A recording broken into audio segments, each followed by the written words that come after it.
La peur du crash boursier. Là, il y a beaucoup de monde là, qui ont peur de ça toujours.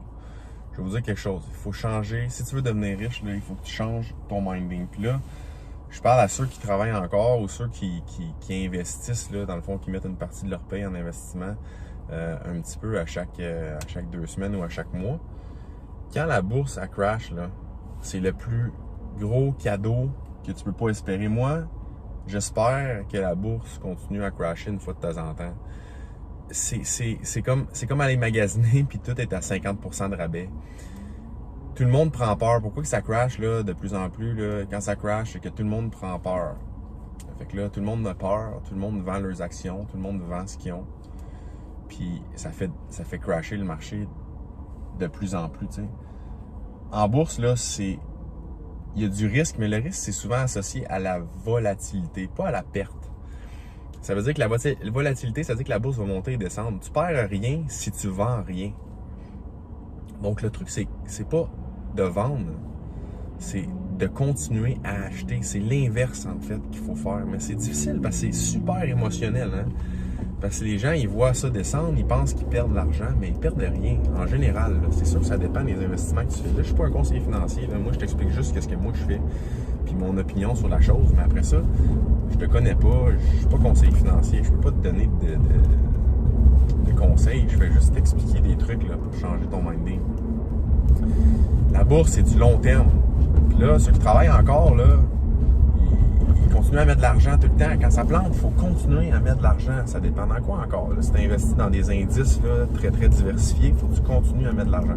Là, si tu investis dans des compagnies individuelles, ce que je fais absolument pas, en fait, j'ai peur de ça. Moi, je fais pas ça. Mais il faut que tu continues à mettre de l'argent tout le temps. Tu continues, tu fermes tes yeux, tu continues.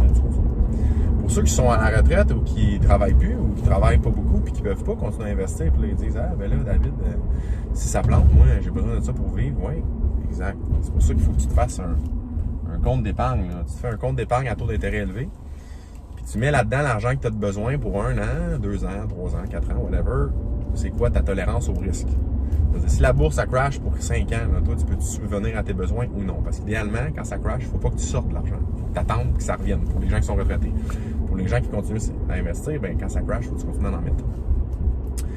Exemple, il y a des gens que je connais, ils mettent 1 an. Eux, ils sont corrects avec le risque sur 1 an. Fait que si la bourse, exemple, t'investis dans le SP500, ce que moi je fais, là, ce que je ne conseille pas de faire à personne, mais c'est ça que je fais depuis plusieurs années. Fait que j'ai investi dans des indices très larges là, qui regroupent les 500 plus grandes compagnies aux États-Unis. Quand ça crash, je continue à mettre de l'argent. Mais si je serai à la retraite, là, je suis courtier immobilier en ce moment, fait que je travaille encore, j'ai des revenus qui rentrent. Fait que j'ai pas besoin de faire ça, mais quelqu'un qui est à la retraite puis que la bourse crash, c'est sûr que ça va y faire un peu plus mal. Hein. Fait que il faut de l'argent de côté, il faut que tu aies prévu de l'argent pour subvenir à tes besoins, pour être capable de ne pas retirer quand ça crash. Parce que si, exemple, ça crash de 50%, si tu retires 1$, ben, ça t'a coûté 2$. Parce que techniquement, était, mettons, exemple, l'action, je sais pas si tu achètes le SP500 en ce moment, mettons, exemple, le VFV est à 148, quelque chose comme ça. Si ça crash de 50%, puis tu es comme à 70, 75, mais chaque action que tu vas vendre, c'est comme si ça te coûte le double. Tu veux pas les vendre quand ça crash. Tu veux les vendre quand c'est haut.